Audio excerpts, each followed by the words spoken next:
C'est dans cette maison cossue de Pretoria qu'Elon Musk a grandi.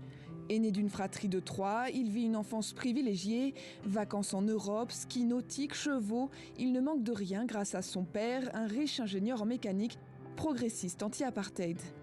Enfant discret mais avide de comprendre le monde, Elon aura même un des premiers ordinateurs. Il a commencé à être très intéressé par les ordinateurs. Alors je lui ai acheté le nouvel ordinateur IBM qui est sorti en 1982. C'était un ordinateur très cher à l'époque. Et avec ce système d'exploitation de disques, il a appris à faire de la programmation. À 12 ans, Elon développe et vend même un jeu vidéo à un magazine d'électronique. Mais de son enfance, il ne gardera pas un bon souvenir. À 9 ans, au divorce de ses parents, il a choisi de vivre avec son père, mais leurs relations sont compliquées. Elon a aussi du mal à s'intégrer à l'école. Matheux, peu porté sur le sport, un enfant étrange selon ses propres mots.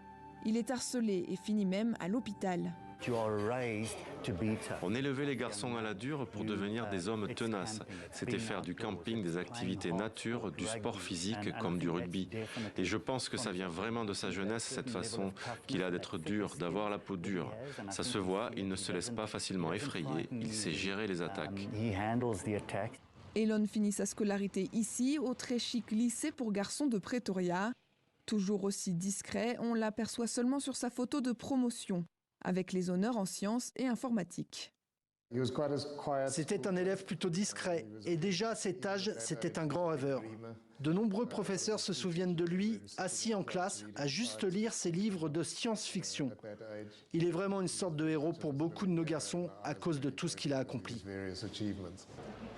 Un héros et une inspiration pour de nombreux Sud-Africains. Dans cet incubateur pour jeunes entrepreneurs à Johannesburg, l'exemple d'Elon Musk, un Sud-Africain devenu l'homme le plus riche au monde, a de quoi faire rêver. Je lis des phrases qu'il a dites, ça me motive. Comme ça, quand j'ai des difficultés, je me rappelle toujours de ce qu'il a dit. Ici pourtant, le nom d'Elon Musk a aussi parfois un goût un peu amer. Depuis qu'il est parti, il n'a pas fait grand-chose pour le pays d'où il vient, pour encourager et semer de nouvelles graines. Il y a tellement de problèmes dans ce pays qui pourraient être réglés par les technologies qu'il a créées.